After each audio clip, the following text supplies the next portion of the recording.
खुदावंद मसीह यीशु में मेरे अजीजों, मैं खुदावंद मसीह यीशु के जिंदा और मुबारक नाम में आप सबको सलाम अर्ज करता हूं और आज की इबादत में आपका खैर मकदम करता हूं।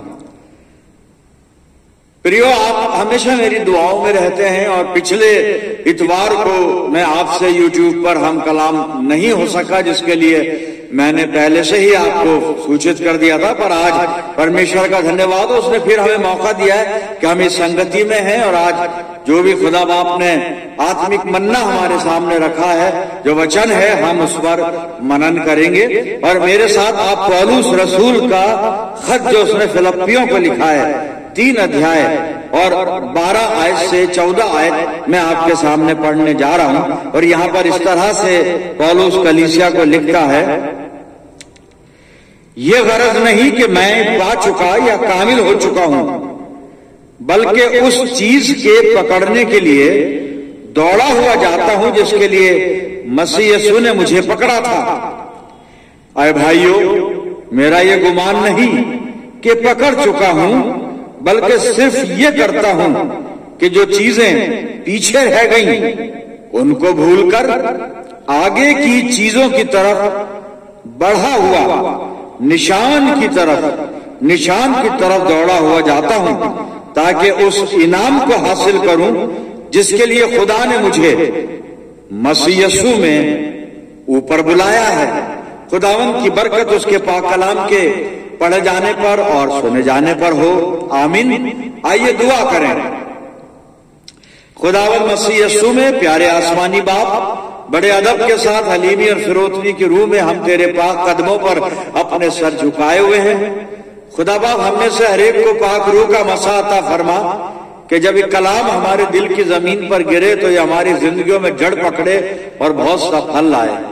आसमानी बाप, हमारे चारों तरफ अपने पाक फरिश्तों की सेना का बाड़ा बांधना कि शैतान किसी भी तरह से यहां पर दखल अंदाजी ना कर सके। प्यारे बाप आसमानी, जब हम तेरी वेदी पर से उठकर अपने घरों की तरफ रुखसत हो तो तुझसे बहुत सी रूहानी बरकत लेकर जाने वाले हो।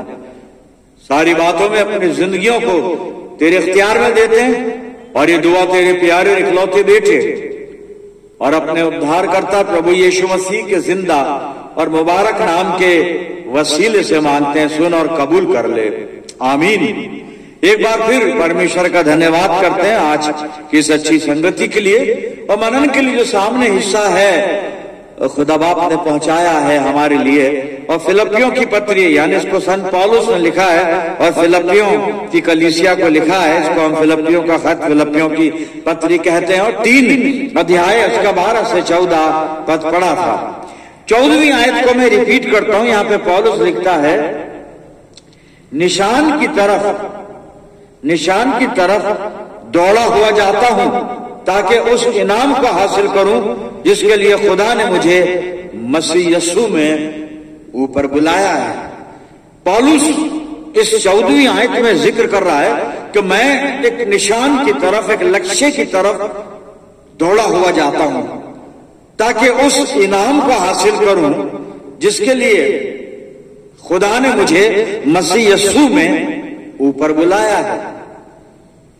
अजीजों, पौलुस के सामने एक लक्ष्य है, एक निशान है और वो कहता है, मैं उस डेस्टिनेशन की तरफ, उस लक्ष्य की तरफ, उस निशान की तरफ या उस निशाने की तरफ दौड़ा हुआ चला जाता हूं। बाज़ाहिर पौलुस पैरों से नहीं भाग रहा है, लेकिन वो अपनी स्पिरिचुअल प्रैक्टिस के बारे में बता रहा है, कलीसिया को प्रोत्साहन दे रहा है, उत्साहित कलीसिया को कर रहा है ताकि कलीसिया को भी एनकरेजमेंट मिले और वो भी मसीह यीशु की पहचान में, उसके फजल में, उसकी मोहब्बत में और खास तौर से उस निशान की तरफ जिसके लिए खुदावंद मसीह यीशु में खुदा ने न सिर्फ पौलुस को बुलाया है बल्कि हर एक विश्वासी को बुलाया है, आपको बुलाया है, मुझे बुलाया है।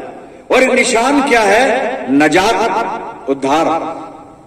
खुदा चाहता है हम सबको नजात हासिल हो और ये योजना परमेश्वर ने बनाई है, और ये योजना खुदावंद मसीह यीशु में होकर, खुदावंद मसीह यीशु की मार्फत, खुदावंद मसीह यीशु के वसीले से और खुदावंद मसीह यीशु के फजल से हमारी जिंदगियों में पूरी होती है कि हम उस नजात तक, उस लक्ष्य तक, उस निशान तक हम पहुंचते हैं। अजीजों, पौलुस ने कुछ बातें यहां पर कलीसिया को बताना चाहा है, सिखाना चाहा है। कुछ इसके अंदर निर्देश हैं इन 2-3 आयतों में, जो पौलुस बताना चाहता है कि कलीसिया भी नजात के अंदर तरक्की करती चली जाए। कलीसिया मसीह यीशु की पहचान और उसकी रिफाकत में यानी संगति में और ज्यादा बढ़ती चली जाए। कलीसिया अपने ईमान पर कायम रहे और ईमान में मजबूत होती चली जाए, और अपने ईमान में होकर अपनी बुलाहट को याद रखे और अपनी बुलाहट में रोज ब रोज तरक्की करती चली जाए, और आखिरकार उस निशान तक पहुंचे, उस लक्ष्य तक पहुंचे जिसके लिए पूरी कलीसिया को खुदा ने मसीह यीशु में बुलाया है। और वो लक्ष्य है उद्धार, साल्वेशन, नजात। अजीजों, जब इन तीनों आयतों को 12 आयत, 13 आयत और 14 आयत को जब हम पढ़ते हैं तो पौलुस कलीसिया को बता रहा है कि मैं ये नहीं कह रहा हूं कि मैंने बस नजात को पूरी तरह से हासिल कर लिया और मेरा काम हो गया और अब मैं आराम से बैठा हूं। वो कह रहा है कि मैं ये भी नहीं कहता कि मैं बिल्कुल परफेक्ट हो चुका हूं और मैं बिल्कुल सिद्ध हो चुका हूं और बिल्कुल मैं हर तरह से अब मैं खुदा की बादशाहत में जाने के लायक हो चुका और अब मुझे बस कुछ नहीं करना है, बिल्कुल रिलैक्स हूं मैं। यीशु मसीह ने सारा काम कर दिया, मुझे कुछ नहीं करना है। जी, मसीह यीशु ने हमें नजात के लायक बना दिया। हमें यीशु मसीह ने अपनी रास्तबाजी, अपनी धार्मिकता हमें दे दी। खुदावंद मसीह यीशु के लहू से हमारे गुनाह धोए गए, हम पाक किए गए और हम तैयार किए गए कि हम हमेशा की जिंदगी में दाखिल हो। लेकिन अब जो दाखिला है, जो प्रोसीजर है आगे बढ़ने का, वहां तक पहुंचने का, हमेशा की जिंदगी, वो अनंत जीवन, वो लक्ष्य है हमारा, जिसको हम नजात भी कह रहे हैं। वहां तक तो हमें जाना पड़ेगा, हमें जाना पड़ेगा। मुझे इस हैकल से अगर बाहर निकलना है तो यहां पर 5 दरवाजे हैं, 5 दरवाजे हैं, और ये 2 दरवाजे इस तरफ हैं जो करीब 25 फुट की दूरी पर हैं। फिर 2 दरवाजे हैं जो करीब 30 फुट की, 40 फुट की दूरी पर है, और एक दरवाजा है वो उससे भी आगे है मेरे अजीजों, शायद 45-50 फुट की दूरी पर हो, 55 फुट की दूरी पर बाहर निकलना है मुझे वहां तक पहुंचना पड़ेगा, दरवाजों तक। चाहे यहां से निकलूं, साइड के दरवाजों से निकलूं या फ्रंट गेट से निकलूं, वहां तक पहुंचकर फिर मैं बाहर निकल सकता हूं, और बाहर अगर दुनिया है मेरे लिए, बाहर अगर मेरे अजीज खड़े, उनसे मिल सकता हूं। और फर्ज कर लीजिए, ये ऐसा इमेजिन कर लीजिए, अब ये दुनिया है और दुनिया से बाहर हमें नजात में जाना है, तो हमको पहुंचना है, बाहर तक तो जाना, चलकर जाना पड़ेगा, एफर्ट करना पड़ेगा, कोशिश करनी पड़ेगी। उस लक्ष्य को पाने के लिए पौलुस ये सिखा रहा है कलीसिया को कि मैं अभी ये नहीं कह रहा हूं कि बस सब कुछ मिल गया मुझे, हमेशा की जिंदगी पा ली और आराम से सोता हूं। मैं बता रहा नहीं, मैं उस नजात को वहां तक पहुंचने के लिए, उस मकाम तक पहुंचने के लिए, उस अनंत जीवन के लक्ष्य तक पहुंचने के लिए मैं प्रयासरत हूं, कोशिश कर रहा हूं। और कोशिश क्या बताई इसने, जो 14 पद पढ़ा था कि निशान की तरफ दौड़ा हुआ जाता हूं, दौड़ रहा है। फिर बता दूं, पैरों से नहीं, लेकिन अपनी क्रिश्चियन लाइफ की जो प्रैक्टिसेस हैं, क्रिश्चियन लाइफ की जो कन्वेंशंस हैं, क्रिश्चियन लाइफ के जो इंपॉर्टेंट रूल्स हैं, उनको फॉलो कर रहा है, आगे बढ़ रहा है मसीह यीशु की बातों में, मसीह यीशु की पहचान में, मसीह यीशु की मोहब्बत में आगे बढ़ रहा है पौलुस।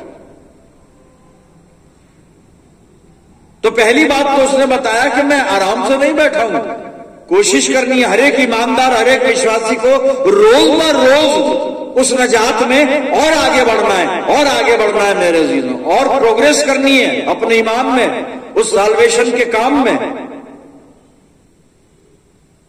और उसके लिए रोज हमें मसीह यीशु में बढ़ना है। संतुष्ट होकर बैठ ना जाए कि बस अब जरूरत नहीं है। रोज हमें दुआ करनी है, रोज हमें कलाम का अध्ययन करना है, रोज हमें ये प्रैक्टिस करनी है, हमको अभ्यास करना है कि हम आत्मिक जीवन में और तरक्की करें, आत्मिक जीवन में और मजबूत हो जाएं, मसीही विश्वास में स्ट्रांग बनते चले जाएं, ताकि उस इनाम को जो रखा हुआ है हमेशा की जिंदगी हासिल कर लें।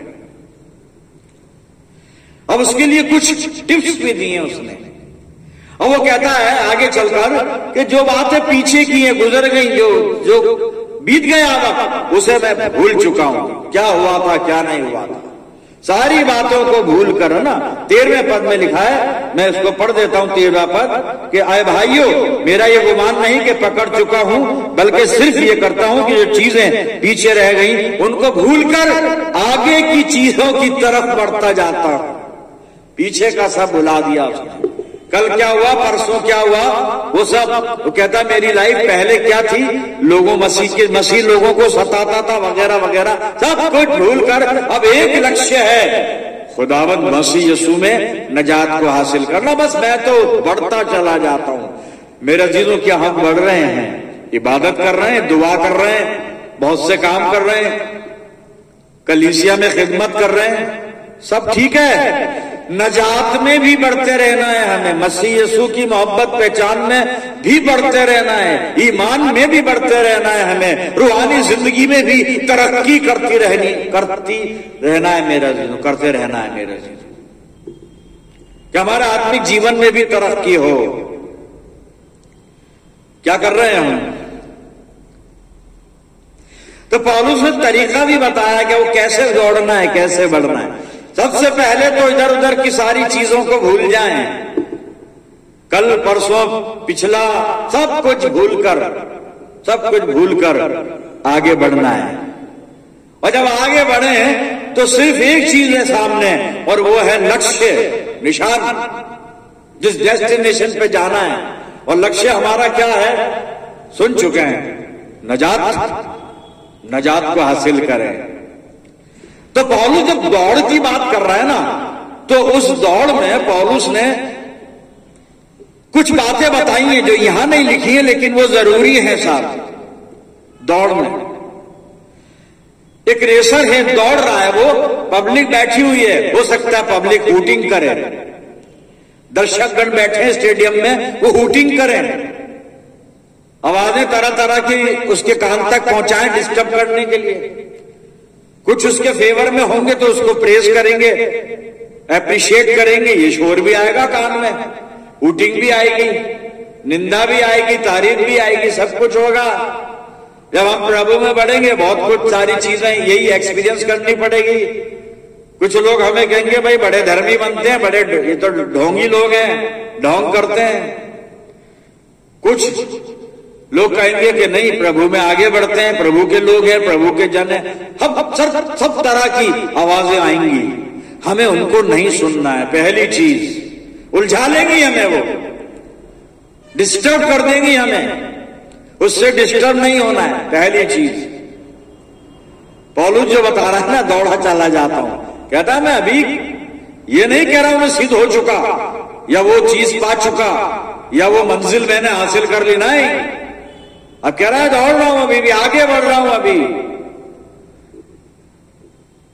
पहली चीज जो बता चुका हूं मैं भी, कि हम बिल्कुल भी डिस्टर्ब ना हो, ये शोर आते रहेंगे, ये सब कुछ चलता रहेगा, ना डिस्टर्ब नहीं।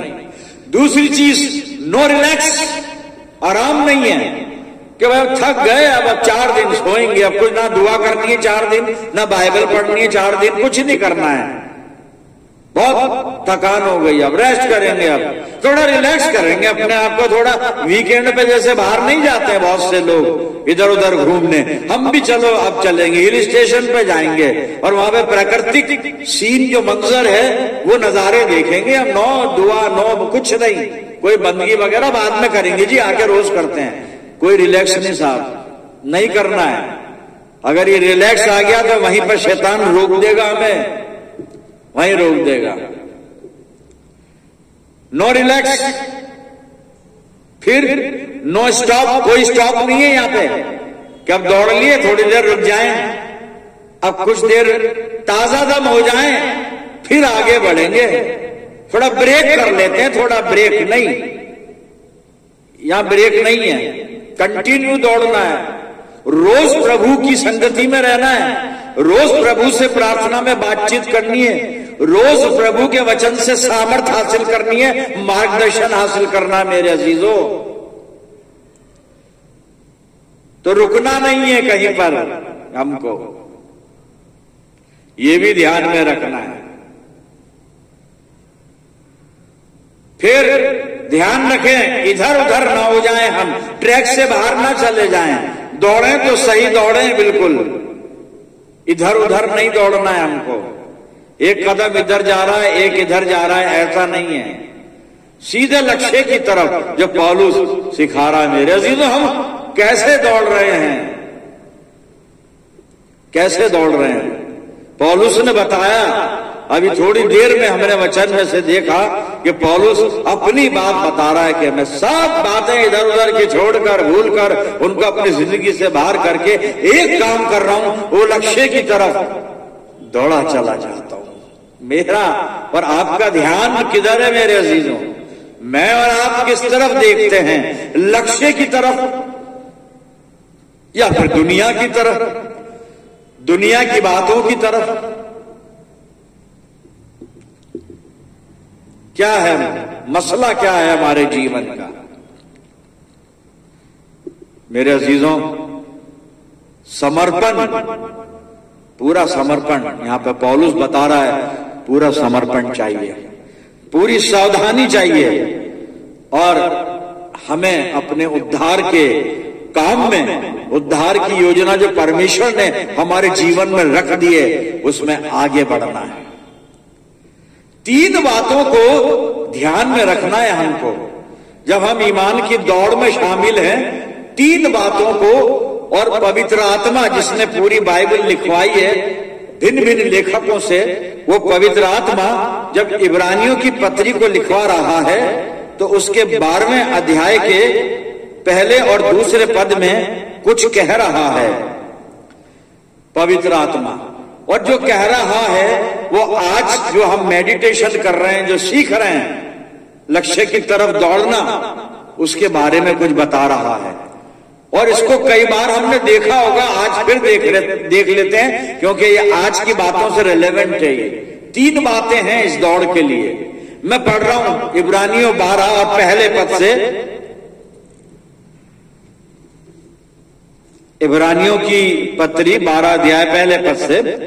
इस कारण जबकि गवाहों का ऐसा बड़ा बादल हमको घेरे हुए है, तो आओ हर एक रोकने वाली वस्तु और उलझाने वाले पाप को दूर करके, कॉमा लगा दिए वहां पर, विषय चल रहा है दौड़ का, लेकिन अभी यहां कॉमा आ गई तो मैं भी रुका हूं कि इस पर ध्यान कर लें। क्या पढ़ा है हम, क्या पढ़ लिया हमने? पाखरू कह रहा है कि हर एक रोकने वाली वस्तु और उलझाने वाले पाप को अपनी जिंदगी से दूर कर दें। कोई भी वस्तु, कोई भी पाप जो उलझा रहा है, कोई भी चीज जो हमें रोक रही है मसीह यीशु के पास जाने तक, उद्धार में प्रवेश करने से रोक रही है, हमारे जीवन को उद्धार पाने से रोकती है। भाई कलाम में देखते हैं, जानते हैं, पढ़ते हैं, बहुत अच्छी तरह हमें याद है, वो एक नौजवान है जो काफी अमीर है, समझदार है, शिष्टाचार उसको आता है, सलीके से बात करता है, समझदार है, व्यवस्था का जानकार है, पालन करता है। मसीह यीशु से आके पूछ रहा है, उत्तम गुरु मैं क्या करूं उद्धार पाऊं? खुदावन मसीह यीशु ने उससे बातचीत की है, व्यवस्था भी जानता है, उत्तम गुरु कहता है, और गॉस्पल बता रहे हैं, सिनॉप्टिक गॉस्पल, वो दंडवत करता है प्रभु को, प्रणाम किया उसने, बड़ा सम्मान कर रहा है प्रभु यीशु का, सब कुछ है। अब कमी जीवन में है, क्या करूं कि नजात पाऊं? दौड़ रहा हूं पर नजात तक पहुंच नहीं रहा हूं, लक्ष्य नजर नहीं आ रहा है, क्या करूं? और यीशु मसीह ने कहा एक चीज तुझे रोक रही है, एक जगह तू उलझ जाता है, अरे उस उलझन को दूर कर दे, उस रोकने वाली वस्तु को दूर कर दे। एक कमी है, एक कमी है, एक घटी है, एक बाधा है, एक रुकावट है। अपना सारा धन जो तुझे रोक लेता है, अपनी संपत्ति। आगे हम जानते हैं क्या कहा यीशु मसीह ने। मैं आपको पहुंचाना चाहता था और बिल्कुल आप पहुंच गए वहां तक कि ये रुकावट है भाई, इसको दूर कर दे, क्योंकि तेरा ध्यान खुदा की तरफ कम है। और जो तेरे पास ढेरों बिलोंगिंग्स है तेरी ना, और जो तेरी लाइफ में लग्जरियस आइटम्स जो चारों तरफ बिखरे पड़े हैं, वहां तेरा ध्यान ज्यादा है, वहां तेरा ध्यान ज्यादा है। तो ये सारी चीजें हटा दे, जिनको जरूरत है उन्हें दे दुआ दे। तू मेरे पीछे आ, नजात मेरे पीछे है, दुनिया के पीछे नहीं है, दुनिया की चीजों के पीछे नहीं है, और दुनिया की जो आसाइश और आराइश है इसमें नहीं है, सजावट में नहीं है। मेरे पास है नजात। रोकने वाली वस्तु, उलझाने वाले पाप को दूर कर दें, हम दूर कर दें, हम दूर कर दें। मेरे अजीजों, पहला तरीका कौमा थी ना, मैं रुक गया था वहीं, वही अभी चलेगा। इब्रानियों 12 चल रहा है, पहला पद पूरा नहीं हुआ है, आगे लिखा है रोकने वाली वस्तु, उलझाने वाले पाप को दूर करके वो दौड़ जिसमें हमें दौड़ना है, धीरज से दौड़े। पहला पद पूरा हो गया। वो दौड़, और कौन सी दौड़ है? वही लक्ष्य, नजात में बढ़ना, ईमान में बढ़ना, उद्धार हासिल करने के लिए अपने आप को सिद्ध बना लेना, प्रभु यीशु मसीह की संगति में, उसकी फेलोशिप में पूरी तरह से लीन हो जाना, मगन हो जाना प्रभु यीशु में।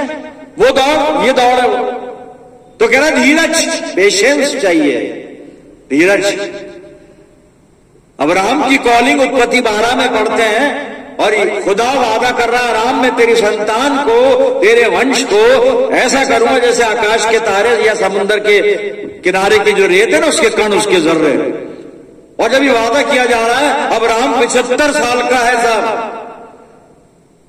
और उसको इंतजार करना पड़ा 25 साल। धीरज से दौड़े 25 साल, तब 100 साल की उम्र में फर्जंद नरीना अब्राहम को बख्शा गया खुदा की तरफ से, और उसका फिर वंश, और उस वंश में बहुत लोग हैं जिनको गिन नहीं पा रहा है कोई आज भी। लेकिन था क्या वहां अब्राहम के जीवन में? ईमान तो था ही, धीरज भी। अरे 25 साल हो गए खुदा बाप, 25 साल, हाँ धीरज धरे हुए, और 25 साल में उसको अपनी दुआओं का जवाब मिल गया, आशीष मिल गई, खुदा की प्रतिज्ञा उसके जीवन में पूरी हो गई। धीरज।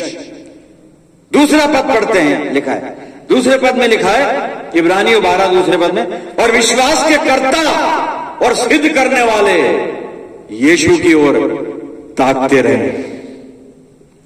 विश्वास के कर्ता, जो ईमान पैदा करता है, हमारे अंदर ईमान डालता है, और फिर उसको सिद्ध करता है, उसको परफेक्ट करता है, हमको कामिल बनाता है, कामिल ईमानदार खुदावंद मसीह यसू। और सिर्फ उसको ताकते रहे, इधर उधर नहीं ताकना है। इधर उधर बहुत देखते हैं हम, यीशु मसीह की ओर ताकते रहे, खुदावंद मसीह यसू की ओर ताकते रहे। नजात वहां पर है मेरे जीवन। आज हम दुआ मांगे खुदा बाप से, प्रभु हमको ऐसा दिल दे, ऐसा दिमाग दे, ऐसे विचार दे, ऐसी आत्मा दे, और ऐसे ऐसे ऐसे होशो हवास दे कि सिर्फ हम अपने प्रभु यीशु मसीह को ताके, प्रभु यीशु मसीह को ताके। पाकरू हमारी रहनुमाई फरमाएगा, खुदा हमें ताकत देगा, तौफीक देगा मेरे जीनों। आइए खुदा से ताकत मांगते हैं, दुआ करते हैं। खुदावंद मसीह यीशु में प्यारे आसमानी बाप, शुक्रगुजार हैं जिंदा मुबारक कलाम के लिए, जो हमारी रहनुमाई फरमाता है और मसीह जिंदगी में जीने के तौर तरीके हमें सिखाता है। आज प्यारे खुदावंद जो कुछ भी कलाम ने हमें समझाया है, हमें आगाह किया है, हमें प्यारे खुदावंद ताकत कुव्वत दी है, और हमें एक हौसला दिया है। प्यारे बाप, होने दे के पाक रूह की रहनुमाई में होकर हम अपने ईमान की दौड़ में इसी तरह से दौड़ें कि हर एक रोकने वाली वस्तु, उलझाने वाले पाप को दूर करके धीरज के साथ दौड़ते हुए सिर्फ प्रभु यीशु मसीह को ताकते रहें। अपनी जिंदगियों को तेरे अधिकार में देते हैं पिता परमेश्वर। मैं दुआ करता हूं जितने लोग मेरे साथ दुआ में, इन सब अजीजों पर तेरी शफकत, रहमत और बरकत का साया हमेशा बना रहे। प्यारे खुदा बाप, हम सब मिलकर पूरे आलम के लिए दुआए खैर मांगते हैं।